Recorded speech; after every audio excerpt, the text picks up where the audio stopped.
des publics reportages sur le Elle à table aussi, et je faisais des cours de cuisine avec Cyril Lignac. Donc j'étais déjà éduquée aussi dans ça. Mais en fait, aussi, j'ai l'impression que ton père t'a transmis pas que le goût de la cuisine, mais de ne pas faire de la cuisine pour faire de la cuisine. C'est ça. C'est-à-dire qu'il t'a transmis si tu veux faire de la cuisine, c'est ça. Eh ben, tu tapes fort. J'ai eu des parents, 2 en cuisine déjà. Donc, qui savaient faire aussi bien de la gastronomie française que de la traditionnelle, que de la familiale. Je viens de comprendre en fait. Et j'ai eu 2 parents qui s'alternaient en cuisine, et j'ai eu 2 parents qui me disaient de rentrer en cuisine avec eux à chaque fois quand on préparait. Donc déjà, il y avait l'amour de transmettre. C'est-à-dire qu'il a transmis l'amour de la cuisine. C'est pas le métier. C'est ça. D'aimer la cuisine en fait. C'est ça. Et mon père était constructeur, donc je me retrouvais aussi dans les chantiers j'avais bien quelqu'un le fait du donc du coup, je me retrouvais, dans des grues, voilà, parce qu'il était constructeur sur des monuments comme la Géode, comme les marches de Montmartre. Ah, quand même. Voilà. Mais en fait, tes parents t'ont transmis vraiment dès le départ. Leur passion aussi. Leur passion, mais leur multiple passion. Dès le départ, ils t'ont dit, c'est comme s'ils t'ont transmis je te transmets pas qu'un métier. C'est ça. Je te transmets aussi une exigence en fait. C'est ça. C'est-à-dire que dès le départ, ils t'ont dit, si tu fais quelque chose, tape dans le gars, entre guillemets. Exactement.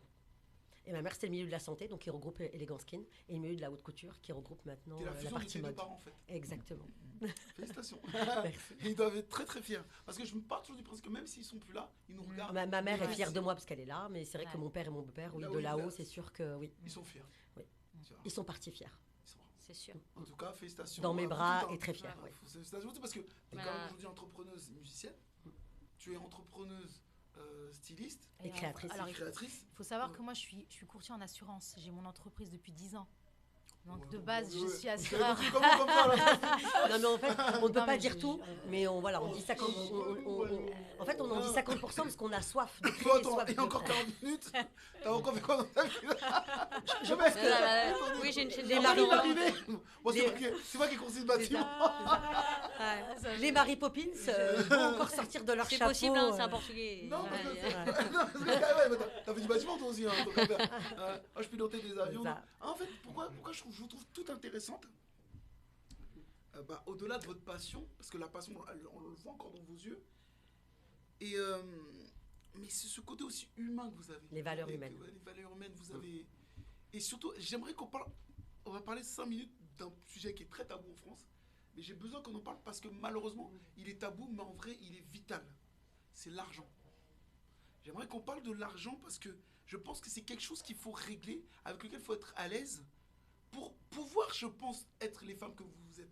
Je pense qu'il y a un moment où vous avez dû régler ce genre de problème. Donc là, donc toi, tu as dit que, voilà, à un moment, tu t'es retrouvé, à un moment, tu ne pouvais pas continuer parce que tu avais besoin d'argent. Il y avait besoin d'argent. Comment ça s'est passé? C'est-à-dire qu'il y a quel moment tu t'es dit, là, je suis obligé d'arrêter, qu'est-ce qui s'était passé? Tu ne pouvais plus payer tes studios, comment ça s'est passé? C'est vrai que la musique, c'est un investissement, il faut investir un petit peu dans tout. Donc, je me suis dit, là, ça va pas être possible de continuer s'il n'y a personne pour financer derrière. Donc, c'est-à-dire que tu avais ton label à cette non. époque-là? Tu étais d'abord indépendante en fait? Ouais, j'étais jeune, 22 ans, livrée par moi-même. 2-3 ans. Ouais, donc non, après j'ai eu l'opportunité à cette époque-là d'avoir ma cousine qui était, elle, travaillait à l'atelier, à qui on lui a proposé d'ouvrir une franchise. On m'a dit bien fouillé, parce que nous c'est la famille,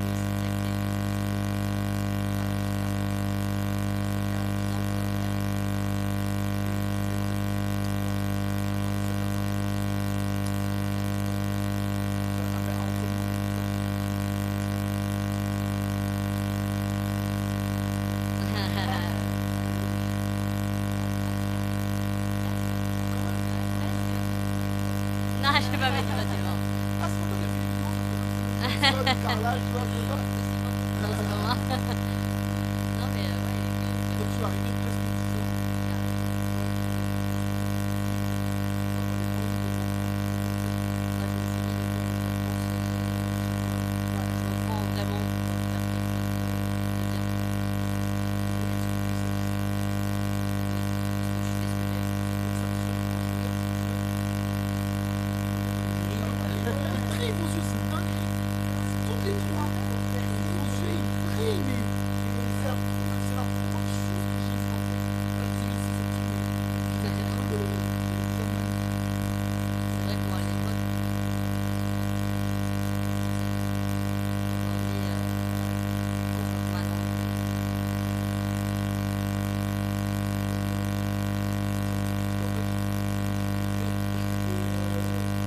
slash, hein, Ah ouais, brésilien, ouais.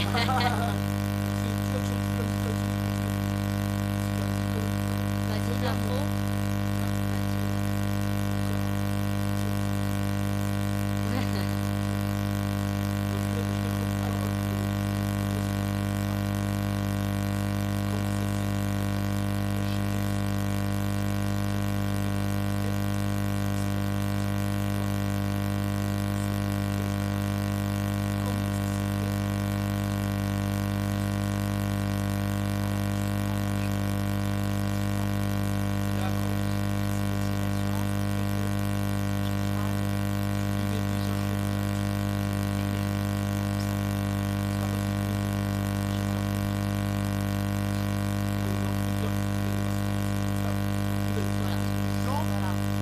Du coup, elle s'est assurée elle-même, tu vois.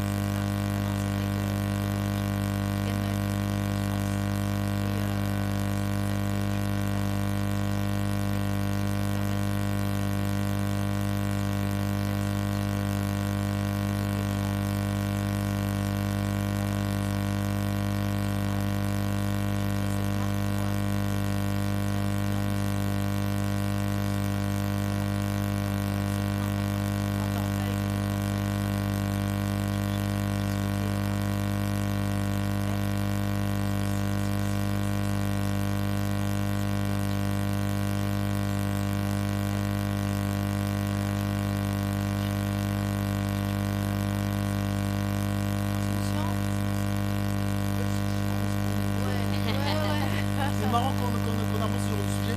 En fait, récemment,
avec un